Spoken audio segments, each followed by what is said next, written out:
আসসালামু আলাইকুম। আমি মোহাম্মদ ওয়াহিদুজ্জামান। আমি স্টারপাথ হোল্ডিংসের ম্যানেজিং ডিরেক্টর হিসেবে কর্মরত আছি এখানে। আমাদের এই স্টারপাথ হোল্ডিংস লিমিটেডের বিজনেসের দুইটা নেচারে আমরা কাজ করি, দুইটা এরিয়াতে বেসিক্যালি। একটা হচ্ছে রিয়েল এস্টেট, একটা হচ্ছে আমাদের কনস্ট্রাকশন। ইভেন আমাদের আরেকটা উইংও কাজ করে, সেটা আমাদের প্রপার্টি এক্সচেঞ্জ। আমাদের আরও কিছু প্ল্যান সামনে আছে, তো সেটা গ্র্যাজুয়ালি আসবে আর কি।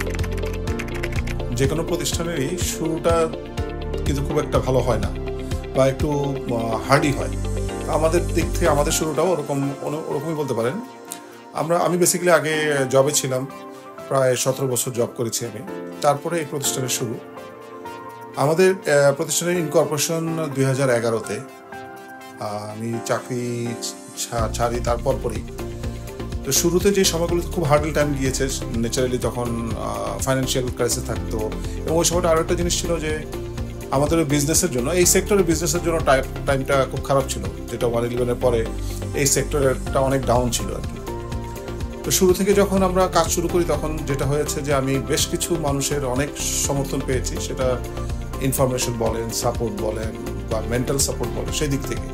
তো আমি পার্টিকুলারলি ওই মানুষগুলোকে সবসময় স্মরণ করি যারা ওই সময়টাতে আমাদেরকে সহযোগিতা করেছেন। সম্ভবত 26 মার্চে আমি আমাদের ফুল ফ্লেজের অপারেশন শুরু করি। তখন আস্তে আস্তে ধরেন আমাদের শুরু ছিল প্রজেক্ট দুটো।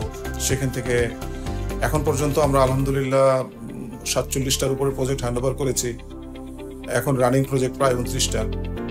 অনেক ধরনের অবস্ট্রাগল পার হতে হয়েছে, ফিনান্সিয়াল ক্রাইসিস, ম্যানেজমেন্ট।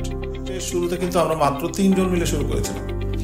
আমি ছিলাম, আমাদের সাথে আমাদের এখন যিনি জিএম অ্যাকাউন্টস রুল সাহেব ছিলেন, এবং আমাদের কামরুল ছিল, যিনি আমাদের এখন লাঞ্চের দায়িত্বে আছেন।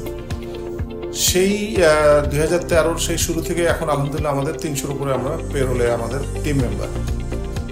তো এখন যেখানে এসে পৌঁছেছি আলহামদুলিল্লাহ, আমরা এখন পিছন দিকে তাকিয়ে যদি দেখি যে হ্যাঁ, আমাদের আলহামদুলিল্লাহ আমরা সব দিক থেকে স্যাটিসফাইড। এবং এই স্যাটিসফাইডটা শুধুমাত্র ম্যানেজমেন্ট পয়েন্ট অফ ভিউ না, এটা মেনলি আমি বলবো যে আমাদের ল্যান্ড ওনার, আমি বলবো আমাদের ক্লায়েন্ট, আমি বলবো আমাদের টিম মেম্বার।